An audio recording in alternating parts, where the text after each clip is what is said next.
Hello, I'm Janine Nodder, and this week on Chatting with Janine, I'm going to be talking to Emily Weedy, who's a founding board member of the new Wellheart Chartered Public School that will be opening this fall. So welcome, Emily. Thank you for having me. Thanks for coming on to the show. I'm a big supporter of charter schools, so I think they're wonderful. Good. Thank you. So tell me first tell me about yourself. So my name is Emily, and I am one of the original founding members of Wellheart Chartered Public School. I am a New Hampshire native. I worked in the public schools for going on 10 years, and I was in the role of a school counselor then, and I've moved around kind of a lot. I lived in the Midwest for almost 10 years with my husband, and we have a family of 4 children, and we got to relocate back here in the fall of 2023 finally, so that I could raise my family around my extended family, so that my kids could be around their cousins and their grandparents and aunts and uncles. So again, I'm a New Hampshire native and always wanted to come back home and raise my family here, and we got that opportunity. Well, welcome back. Thank you. What part of the Midwest?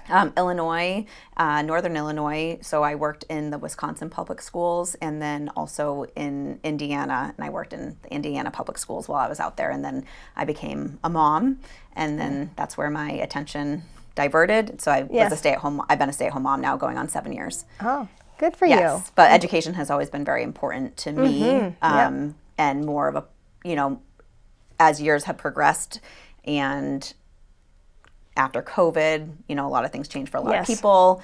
I realized that I wanted a different kind of education for my children. I've always wanted something a little bit different than what the public education offers. Right. Well, being a mom and from being a teacher, then you know full well that every child is different, and one size does not fit all, and not every child can thrive in a public school setting. Correct. Many do.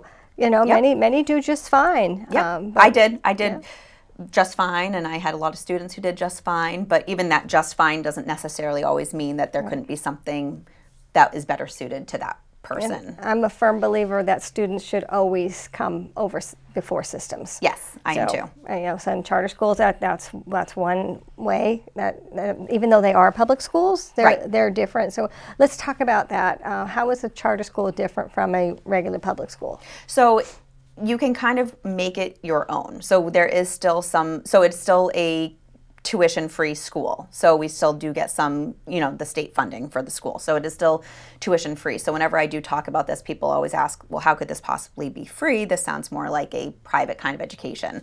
So it's almost like the best of both worlds, where we get to cater our curriculum and our mission and our vision towards what our goals are, but we still get the state funding, which is very beneficial. Well, you've heard of the Academy of Science and Design? I have. And they're amazing. That is an amazing school. Those kids score so high. And I haven't toured it in several years now. I should go ask to get another tour. I'd like to too, as well. Because they started out here in Merrimack. Yes. And so the first time I went was when they were in Merrimack, right next to Dunkin' Donuts, there by the Common Man.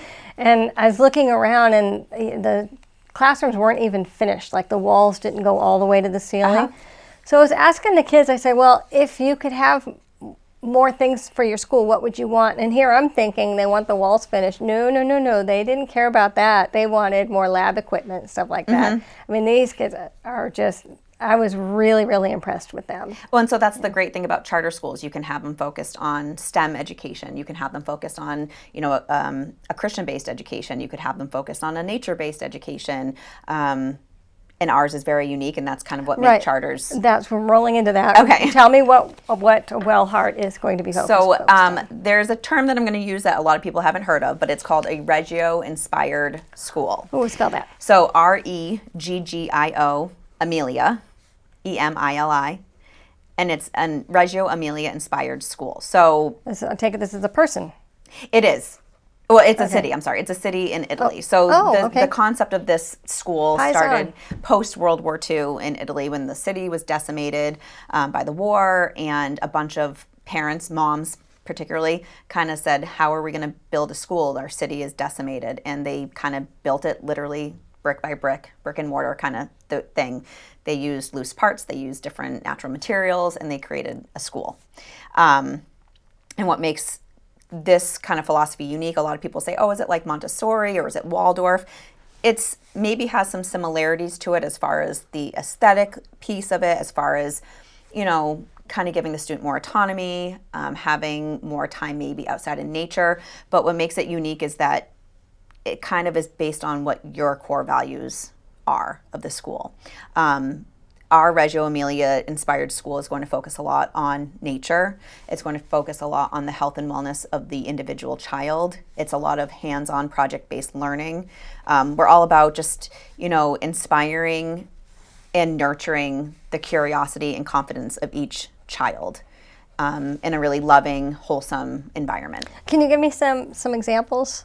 Of what a Reggio-inspired school is? Well, about the nature and the wellness, and like, are you taking them hiking? Sure. Well, yes. So gathering leaves, stuff like that? All of it, all of that and more. We want to work within the community. So we had to make a pivot from where our original school was going to be, and now we are really blessed to be here in Merrimack.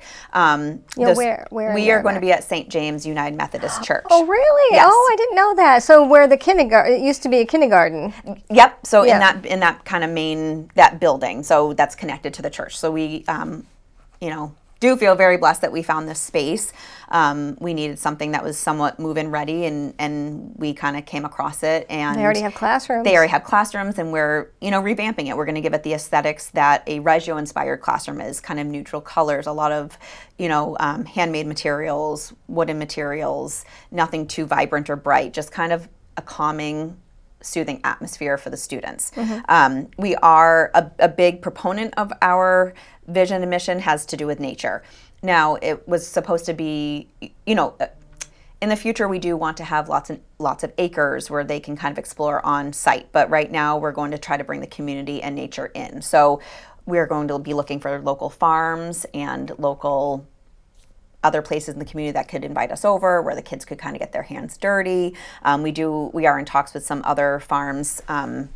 Courier Orchards, have you talked to them? I have not. But I would love a list. Yeah, I just saw them on the 4th of July, the Courier Orchard. Okay. I called them the Apple people. Those are the Apple people. Yeah, there are some really great people that we have spoken to. We haven't signed any contracts with them quite yet, but we will be working likely with them where the students can go in there on Fridays and they can do so many different things, help with their gardening, help with the shear the sheep, learn all about how to grow vegetables, learn how to... There's blacksmithing opportunities, working with fibers and knitting and dyeing yarn and all kinds of really amazing true life skills that gets them outside, gets them immersed. And then a lot of what our school is about is kind of connecting the literacy piece and all the academic pieces to your environment and to nature. So, if the 6th grade teacher wants to take her classroom outside because it's a beautiful day, how can she connect the unit that they're working on currently to what they're doing outside? Mm-hmm. So we do want the students outside as much as possible. And get those snow pants ready. Oh yeah. Yes, we will. It's kind of, the only thing that you're not going to be outside in is lightning. Right. Other than that, there's no such thing as bad weather, only bad clothing. So we are outside a lot. We will have an educator who will help with the outdoor education piece and ceramics and all those types of things. And all of the classroom teachers are also going to be expected to do a lot of their education through nature. That might look like some bringing nature inside at this time, but also how can we explore nature outside of our physical building because of where we're located. Yeah, I'm envisioning the classroom with all kinds of tanks with lizards. So the classroom is it's going to be very, like I said, aesthetically pleasing. Not necessarily animals and stuff inside the classroom, but it's, all this beautiful, well-designed wooden furniture, different centers, because a lot of it is for the children to kind of, it's interest-based. So the teachers will work really hard to get to know each individual student. We take a lot of pride in, okay, we know how little Johnny is and we know what his interests are. So he might not connect to this particular lesson. How can we connect him to this lesson through his desires and passions and interests? Interesting. So there's I going love to this. be And lots this is of different, awesome. there's going to be lots of different areas in the classroom where the students can learn and be engaged with one another. And another big piece is that it's going to be multi-aged I was going to ask what is the age range? So the of age range will classes? be 6 to 8. So kindergarten through 8th Okay. grade. So multi-age classrooms. And it's really kind of becomes a beautiful thing when you see that the older kids can really be role models to the little kids look up to the big kids, and they all kind of work in unison together.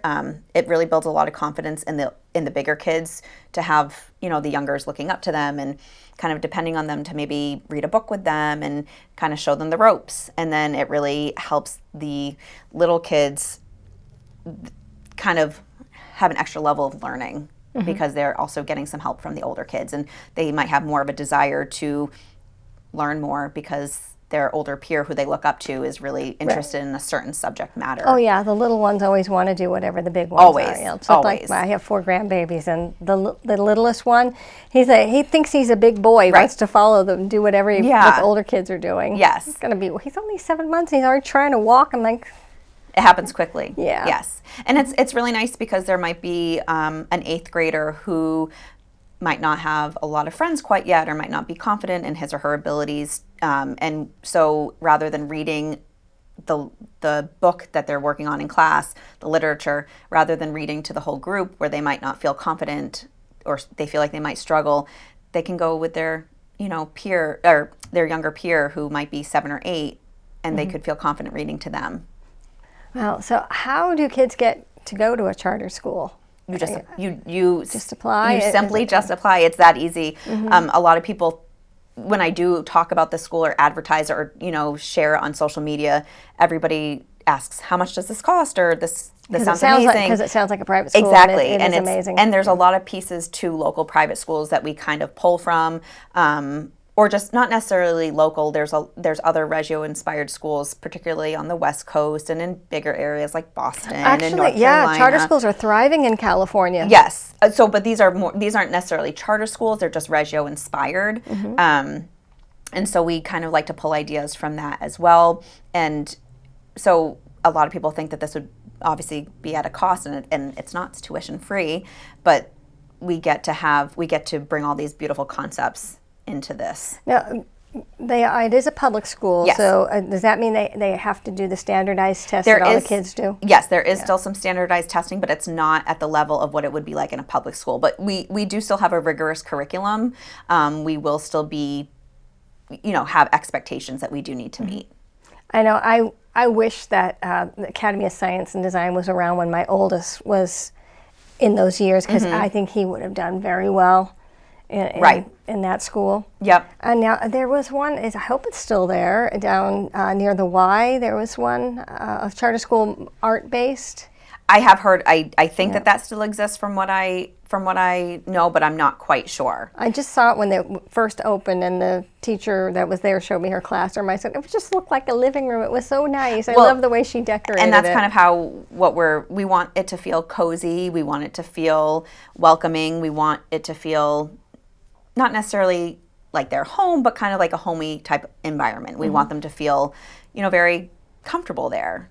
And then the Founders Academy, of course, Yes. history-based. And the tiles on the floor, they made them so that they're like games. Yes. Like there's a hopscotch in Yep. the middle of the floor. I believe that there's upwards of 40 charter schools in New Hampshire currently. Wow. So we're just blessed to be Remember when they upon one of them. started, so that's great. Yep. Yeah, it's nice because it is not a one-size-fits-all. 2 of my children are going to be attending the school in the fall. One is 5 and one is 7. And while I think that they could flourish probably anywhere that they go, I'm really grateful that they have the opportunity to be in this school where any student will flourish, in my opinion. There's going to be a lot of time to be moving around and outdoor time. We also have an industrial kitchen, so a big piece of yeah, there's a cafeteria there. Mm-hmm. So I've been to a lot of Eagle Scout ceremonies at St. James. So it's nice because that is also part of our curriculum where we want to incorporate how to grow herbs and then how to take the herbs inside and cook with them and just teach them all about health and wellness and your environment and just give these children an opportunity to learn real life skills as well. You just reminded me, this is for the next show that I'm going to be taping. I'm going to be doing a series on tightwads of New Hampshire. And there's a page in here of things you can do. This is from World War II when they had rations and not enough of anything. But one thing I never knew is what do you do with the tops of your carrots? I mean, if I'm going to put it in the juicer, I'll throw the whole thing in there. But most of the time, I tear them off and throw them away because I don't have a rabbit. But you can dry your carrot tops in the oven and crumble them into soup or anything for extra flavor. Sure. I mean, I never thought of that. I didn't either, but hopefully whoever is teaching these courses, these subjects will have some great ideas. We want to be very innovative and inventive as well. So that's my little sample and for the next show. That's good to know. I love carrots myself. So yeah, I do too. And they're good for your eyes. Yes. And all children need good eyes. That's right. And terrible eyes. We have some mutual acquaintance, if you don't mind. I'll mention them. So one is Representative Jonah Wheeler. Yes. We all love Jonah. We love Jonah too. And you're related to Jonah. Yes. He's in your family. I dropped my pen. Yes. I'm just going to pick that up. Yes, he is bright and brilliant, and he's an orator, and always dresses to the nines. To the nines. Yes. No matter where he is, whether it's a backyard family barbecue or a legislative type meeting. Yes, he is very well spoken, and I'm very proud of him for overcoming some of the I don't know if adversity is the right word, but well, obviously he's a truly independent thinker. I mean, a lot of people run saying they're going to be independent, but he truly is independent. Yes. He nobody can tell him what to do, and he's very good. He's a very good legislator. I agree. And I see him going to the top. We do too. Yep. Yeah. Very proud of him. So big shout out to Jonah Wheeler, Representative Jonah Wheeler. And then you also know Christine Peters, who's a good friend of mine. So she introduced me to you and also the guest on the next show that I'm going to tape. Yep. She is a font of knowledge and seems to be very well connected to, the Hillsborough or to this area. Yes. So how did you meet Christine? Christine was a teacher at one of the schools that was sort of serving as the pilot program to the Wellheart school. We weren't quite ready to open yet, so we had a pilot program, and she kind of... And where was that at? That was in Milford. Okay. Yep. And so she helped out with the older kids and did some multi-age teaching, and kind of took over for the remainder of the year. And I think she homeschooled her kids. She did. I think that she homeschooled them. I believe that they did maybe some private school, maybe some public school. I think that she did, or maybe she's just taught in all those different aspects. But she seems to be very. This would be right up her alley. Yes. Because she had sheep, and they used to go to farms. They used to do all kinds of things. I met her when her kids were really, really little, they were in the stroller. Yes. And her mother was a state representative as well. Yes, and her daughter Isabella we're very close with too. She actually babysits my children from time to time, and she was working at the school as well. So I've gotten to know them pretty well over the past 6 months. Her girls are all grown, and I see them in roles now. Wow, you guys were babies in the stroller last year. How did that happen? I know. It happens quickly. But as far as the sheep comment, we do have, we always say that in order to be a board member, you need to have chickens in your backyard. Okay. Of course, not true at all. But, that is kind of where a lot of our families who are interested, they like to do, they're not homesteaders necessarily, but, they're very interested in the natural environment and the health and wellness piece and having their own chickens and having their own sheep and living a more natural lifestyle, I would say. I believe she had a spinning wheel in her living room. Oh, so that fits right in, Yeah. Yep. And she also crochets. Do you remember, I don't want to get political, but Bernie Sanders, there's that famous picture of him sitting there in the cold with those big, enormous mittens. She crocheted it. It looked just like him. Yep. I do remember that very well. So I'm like, wow, that's talent. So actually another piece that is very unique about our chartered school is that we also offer a hybrid model. So it is, we do have the full-time typical Monday through Friday, 2:30 or 8:30 to 2:30 option. But then we also are offering a hybrid model where students can choose to come either 2 days a week. So either for like homeschoolers. I was Yes. going to ask about that. Yes. If So, you have but, homeschoolers. but you wouldn't be considered a homeschooler at that point. You would be considered a Wellheart student. So, but it does give the flexibility to the family to do some place-based learning, to have a more flexible schedule, to honor what the family wants to do with the child who maybe liked to homeschool, but maybe they wanted to do some co-ops or they wanted some more social interaction.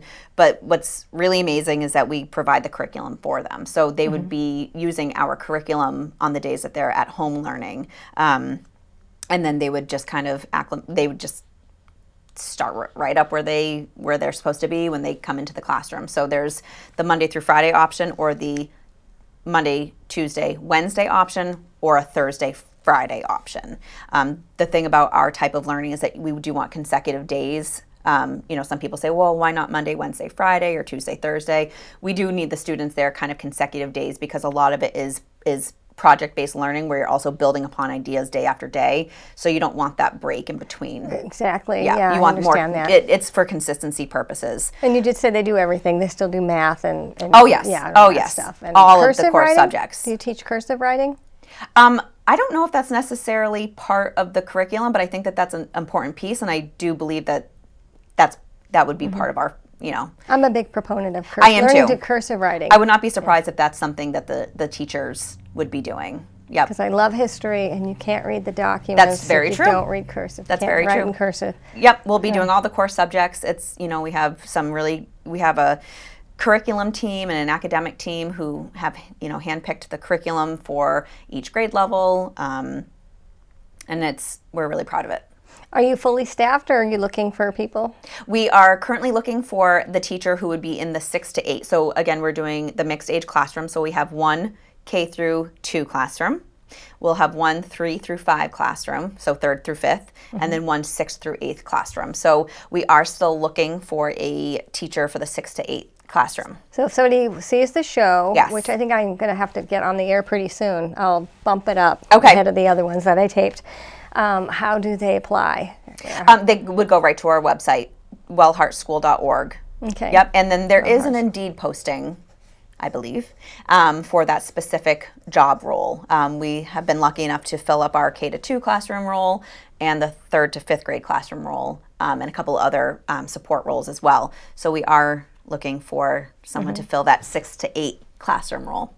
Now, 6th through 8th, I should say. Yeah, not 6 to things 8. change, in the school and what's allowed and what's not allowed. Because when my kids were young, I was allowed to go into the classroom and read to the kids. Very good point. And then they kicked all the parents out. Well, at least the way it seemed to me, I wasn't allowed to go anymore. So one of the biggest pieces of our school is family involvement. So definitely community involvement as well, but family involvement is our number one.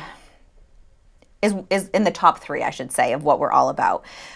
We want the parents to come. And that's the way it should be. It's the way it should be. Parents Yes. are supposed to be part of your children's Yep. lives. You don't just hand them off. Right. And So parental involvement is something we're very, very passionate about.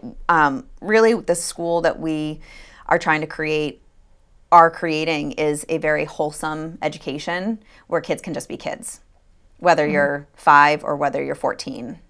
So we want kids to just be kids. We want to preserve their innocence. We want them to be able to just learn and not be in any, where we don't bring politics into the classroom. We don't bring anything. The kids are there to learn and to just be kind of carefree. But we do preserve the innocence and wholesomeness of the child and of what a school should be. And we're very proud of that. what about the Pledge of Allegiance? Going to start with the Pledge of Allegiance. Yeah. I don't know if... So I'm not the one who's going to be in the classroom because I'm not one of the staff, but I think that that's something I should definitely make sure happens or at least bring up because, yes, I grew up doing the Pledge of Allegiance. Yeah, but I'm not even sure if that happens in public schools or schools in general anymore. Well, I have a friend who actually they left the state. They didn't live in Merrimack, so I don't want to pick on Merrimack. They lived in another town, but they weren't doing the Pledge of Allegiance. Yeah. And there were some other issues, so they left the state too, and they went somewhere else. I do remember doing it as a child. I do think it's very important. But as far as family involvement, yes, we do want parents to volunteer. We do want, parents to come on our field trips with us. We are we are trying to get 15 passenger vans, because we want to do a lot of learning out in our community. So again, like I said, maybe it's a farm, maybe it's a place where our 6th through 8th graders could, help with a CSA or help do some more project-based learning, but also real life skill type learning where learn everywhere. They benefit from our help, and our students benefit from learning from them. So we want parents to be there. We want parents' ideas. We want them to have a say in how their child is learning. We want them to take part in the joy of learning alongside their child. A big thing that I'm excited about as not only a board member, but I'm also very, very involved in the school as just a parent myself. And one of the original, I guess, visionaries, if that's a word, is every Friday morning I'm hoping to start a community coffee hour where on Friday mornings at the school, the parents kind of convene and have coffee and a pastry and can talk about what's going well, maybe what they want to change, what they want to add to the school, how they can help in certain ways, and get to know one another. Awesome. Yeah, that's awesome. So yes, parental involvement is huge, as well as the community. We only have about a minute and a half left, but I did want to ask you about the cell phones in school. How you feel about that? Because that was kind of controversial. Yeah, and I can see both sides. Yeah, I mean, my main thought is that no, I don't think that cell phones serve a purpose in school. They didn't when I was in school. We didn't have them. Maybe when you're older, or if you need it for extracurricular activities, I think there could be policies in place where you drop the phone off in a certain office area. But no, I don't think that students should have electronics in school. Our particular school is there won't be screen time. We're not. Unless you're in one of the older kids, and we'll have Chromebooks. Too many other things to do. Yeah. If it serves a place as far as the curriculum that we're using, but other than that, we won't be focusing on screen time. You did a fabulous job explaining everything about this Wellheart. There's so much more to it. So thank you so much for coming onto the show. Thank you. It's nice meeting you, nice to meet you and too. I wish you all the best. Thank you very much. And thank you for watching.